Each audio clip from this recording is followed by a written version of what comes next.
Del cerebro. Platícanos, ¿qué onda con el cerebro, y Mónica? ¿Qué onda con eso? ¿Qué son las neurociencias? Bueno, en primer lugar, el cerebro es muy interesante. Se han hecho estudios acerca del cerebro últimamente, bueno, a lo largo del tiempo, pero últimamente. Antes se decía, por ejemplo, que el cerebro tenía secciones. Uno era para el aprendizaje, otro era para la vista, otro para el habla. Y sí, pero los últimos estudios que se han hecho acerca del cerebro, pues nos indican o han arrojado que el cerebro trabaja completamente. O sea, no hay secciones, sino el cerebro trabaja completamente. Completamente. O sea, no hay de que cachitos, sino que no. todo está integrado y todo está conectado. ¿Y es ¿verdad? verdad que utilizamos solo un porcentaje de nuestro cerebro? No, antes se decía, en los estudios que había anteriormente, muy válidos, que solamente utilizábamos un mínimo porcentaje del cerebro. Con los últimos estudios que se han hecho, bueno, los resultados han arrojado que se utiliza todo el cerebro. Todo el cerebro se Todo utiliza. El cerebro, así es. ¿Y qué onda es. con esto de el tema de la neurociencia? ¿Qué es todo eso? ¿Qué pasa con eso? Bueno, las neurociencias es el campo de la ciencia que estudia el sistema nervioso, su estructura, su función, el desarrollo, todo eso, ¿no? El sistema nervioso se compone por el cerebro, la médula espinal y las neuronas, ¿no? Y entonces ya vamos trabajando con cada uno de manera individual. Aquí, por ejemplo, los beneficios de las neurociencias es que, por ejemplo, estimulan nuestra creatividad, mejoran la memoria, la capacidad incluso para curarse y ayuda a expresar nuestras emociones. Qué interesante. O sea, hay toda una ciencia alrededor. ¿Qué se sabe del cerebro? ¿Se sabe, no se sabe? ¿Qué onda con las neuronas? ¿Qué es todo eso, Mónica? ¿Para qué sirve o qué rollo con el cerebro? Bueno, nuestras neuronas son una red compleja de conexiones que tiene nuestro cerebro. Incluso dicen que se puede cubrir la capa de la Tierra solamente con las neuronas que tiene una sola persona, ¿no? Es cierto que las neuronas, por ahí dicen que si se mueren, que no se mueren. ¿Qué pasa con las neuronas? ¿Qué son? Bueno, las neuronas son neurotransmisores y una neurona tiene, digamos, es como una estrella y cada salida se conecta con otra y otra con otra. Lo que sucede es que muchas veces sí se mueren las neuronas, pero se reconectan, tienen la capacidad de reconectarse unas con otras. Es como una red así gigante que tiene así como circuitos y van así conectándose entre todas bien padre. ¿Y esas conexiones qué generan? Bueno, esas conexiones generan conocimiento, no sé. Lo que no sé recuerdas. Te refieres. Exacto, exactamente. Si una neurona muere, bueno, las de alrededor se reconectan y bueno, no pierdes la capacidad de raciocinio. De ahí la plasticidad neuronal, ¿verdad? Así es. Muy bien, pues bueno, seguimos con este tema interesantísimo. Vámonos con una canción que nos están pidiendo por allá y regresamos para que mi querida Mónica nos comparta, nos ilumine, nos llene de conocimiento. Porque nos va a platicar de qué onda con las experiencias, qué pasa cuando uno tiene experiencias, cómo el cerebro conecta y qué pasa con todo este rollo alrededor de las neuronas y las experiencias y qué onda con el cerebro. Nos va a decir qué onda con el cerebro y qué hay que hacer para mantenernos sanos, para mantenernos coherentes, para conectar neuronas, para ser más inteligentes. Regresamos contigo, mi querida Mónica, después de esta canción que se llama... Esta canción se llama Vida de Rico, de Camilo. Ah, yo quiero una de esas. Yo también. Eso lo quiero cantar en la radio. Yo puedo ofrecerte una vida muy interesante. ¿Qué es la plasticidad cerebral? Bueno, la plasticidad cerebral es un proceso biológico por el cual el cerebro reorganiza la sinapsis en respuesta a los estímulos. La neuroplasticidad permite a las neuronas regenerarse y formar nuevas conexiones sinápticas.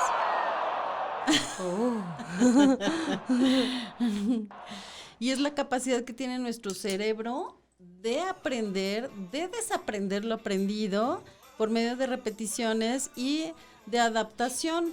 Cómo adaptarnos a las circunstancias cuando son diferentes, cuando nos cambian. Bueno, nuestro cerebro, la plasticidad cerebral, nuestro cerebro tiene la capacidad de moldearse y modificarse para que nosotros podamos adaptarnos a las circunstancias.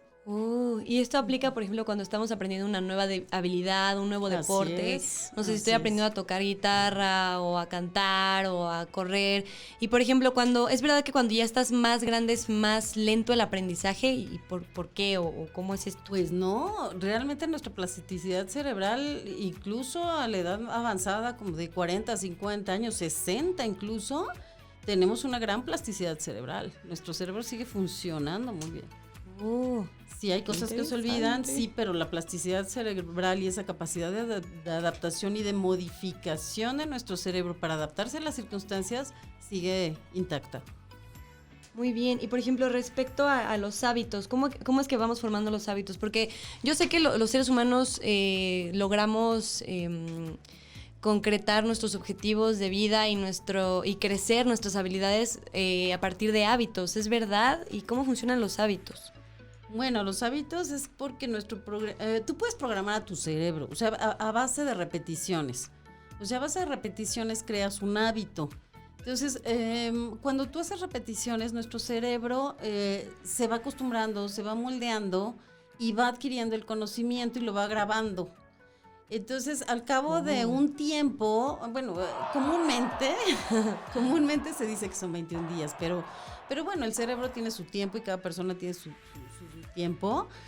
Entonces, tú puedes ir haciendo repeticiones. Por ejemplo, como dices, o quiero andar yo en bici, por ejemplo, ¿no? Y no sé andar en bici. Pues al principio me caigo. ¿Por qué? Porque mi cerebro no está acostumbrado a esas habilidades, a realizar ese tipo de habilidades, ¿no? O aprender un idioma y todo. Entonces, cuando tú vas incorporando esa información a tu cerebro entonces lo va registrando. Entonces lo va registrando y llega el momento que lo haces y sin darte cuenta en automático. Y ya después tu cerebro lo va a hacer en automático. O sea, tú ya no vas a ser consciente de la información, sino que tu cerebro ya lo va a hacer en automático. Ya ven, no se desesperen. Si están aprendiendo un idioma nuevo, un instrumento nuevo, cualquier cosa que están aprendiendo, no se desesperen. Es poco a poco, es día con día, hábito. Y bueno, platícanos también respecto a la discapacidad, por ejemplo. O sea, cómo funciona la plasticidad o todo este tema en las personas con discapacidades. Bueno, es muy interesante porque, bueno, cuando hay una discapacidad, hay muchos tipos de discapacidad. Pero cuando tú a una persona con discapacidad la vas programando su cerebro a base de repeticiones, como mencionábamos hace un rato, esta persona tiene la capacidad de realizar las cosas y salir adelante por sí mismo. Esta misma plasticidad cerebral le da la capacidad al cerebro de moldearse, como digo, a las circunstancias. Y una persona con alguna discapacidad pues lo registra en su mente, hace de repeticiones, como decíamos, puede realizar las actividades y esto permite a las neuronas regenerarse o formar nuevas conexiones sinápticas y lograr crear los hábitos y hacer actividades que lo ayuden a salir adelante.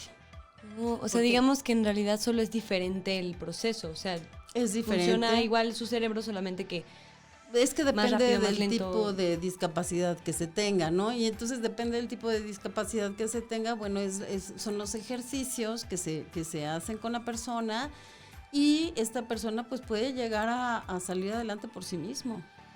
Muy bien. Oye, por ejemplo, una cosa muy interesante. Bueno, aquí si quieren nos pueden escribir un mensaje a la cabina si tienen alguna pregunta para Mónica, por si quieren hacerle una pregunta que tengan, una inquietud.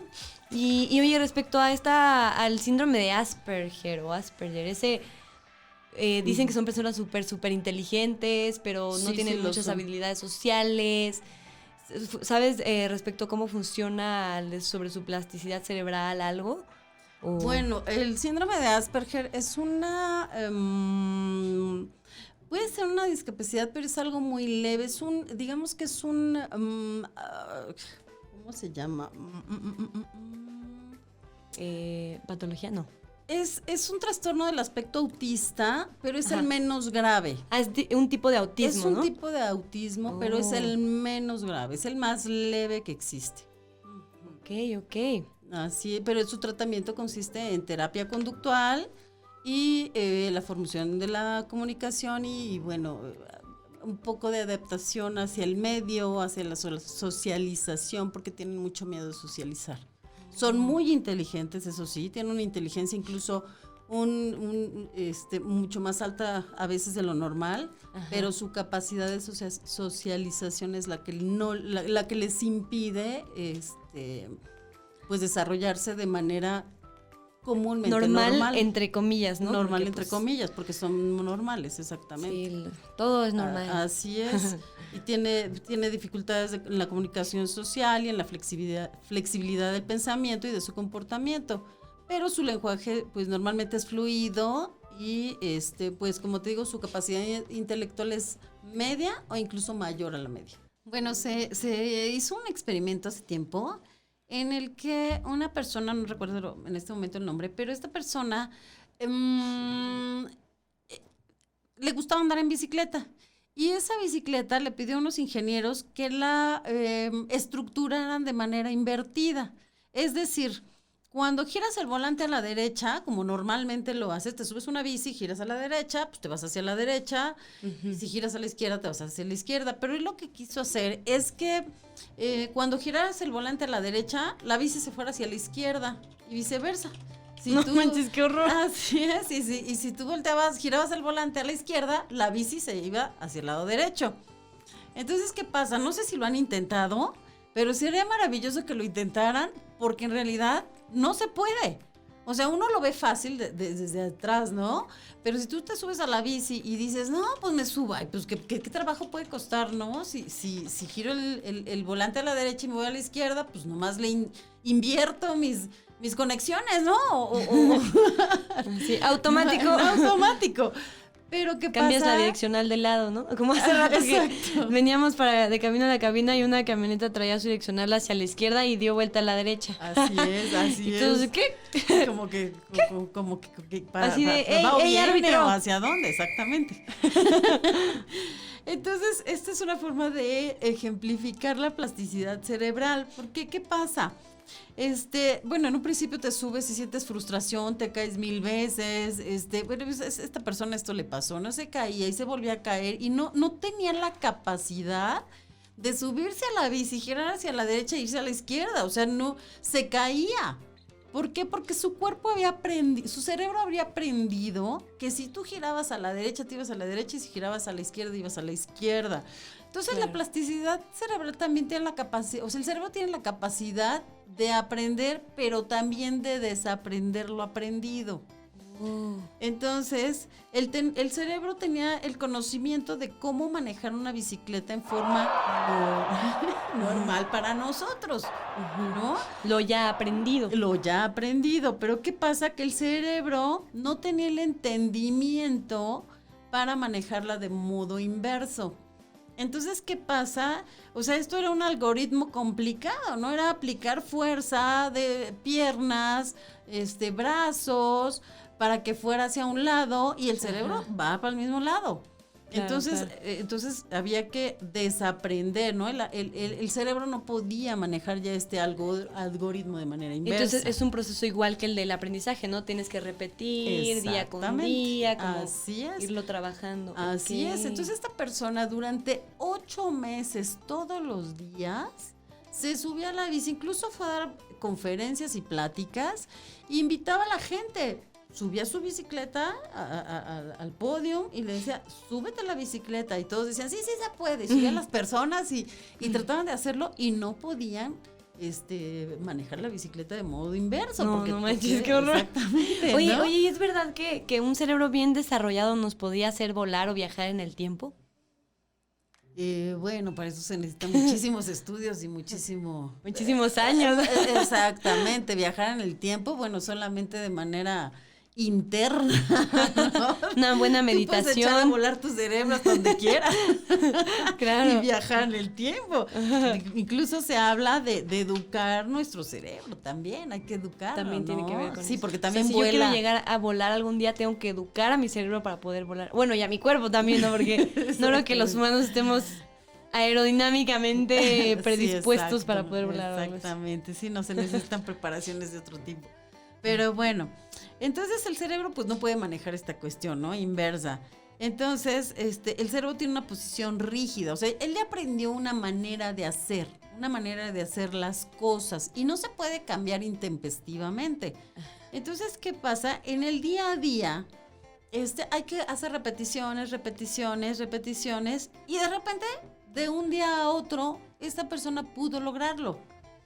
Pero dijo, ¿qué pasó? Porque si yo no podía en tantos meses y de un día a otro puedo, ¿por qué pasa que el cerebro desaprendió la otra información y aprendió la nueva información? Entonces, de un día a otro, pudo manejar la bicicleta de manera inversa. Y después, si quiso hacerlo de la otra manera, tenía que desaprender la manera inversa para aprender la manera común. Wow, esto me recuerda mucho a, por ejemplo, los cantantes. Llegamos a desarrollar vicios vocales, se llaman. Me comentaba un profesor de canto. Un saludo para mi profe, Aldo Sánchez. Un saludo. Aldo. Un saludo, Aldo. Y me platicaba que cuando tú cantas se empiezan a generar vicios vocales, que es, no sé, de repente hacer algo malo que suena raro, ¿no? Como las cantantes que son así, o cosas así. Pero que empiezas a hacer se te empieza a hacer un vicio, una costumbre hacerlo, llega un punto en el que ya no te lo puedes quitar. Pero aquí hay un alta, aquí Mónica nos está diciendo que sí se puede, que sí podemos entrenar nuestro cerebro para quitarnos esos vicios. Y de todo tipo, ¿no? Por ejemplo, también los vicios de que drogas, alcohol, cosas así, también son hábitos que se van formando, ¿no? O sea, de repente te fumas tu cigarrito todos los días y de repente te das cuenta ya no puedes no fumarte tu cigarrito todos los días. ¿Por qué? Porque es un hábito, ¿no? Así es. Eso pasa con los vicios, claro.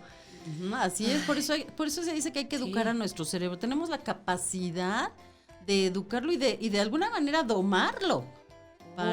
Para que vaya en el sentido que nosotros queremos y en el sentido adecuado para nuestra vida, ¿no? Para nuestro beneficio y de los demás, por consiguiente, ¿no? Hay que manejar y aprender a manejar nuestra mente y nuestros pensamientos. Así es. Podemos identificar y eliminar los errores de la mente. Eso es como podemos aplicar las neurociencias en la vida diaria, ¿no? Hay que ser conscientes de la disposición de nuestra mente porque esta nos puede ayudar o nos puede afectar. Claro, sí, puede jugarnos en contra o a favor. Un profesor decía, tenemos un enemigo en casa. La loca de la casa. La loca de la casa. Exacto. Platíquenos, mándenos un mensaje. ¿Usted tiene conflictos con su mente? ¿No tiene conflictos? ¿Le ha jugado chueco en algún momento? ¿Cómo? Platíquenos, nos interesa mucho saber su opinión. ¿Qué opinan? ¿Qué dicen? ¿Cuál es su experiencia?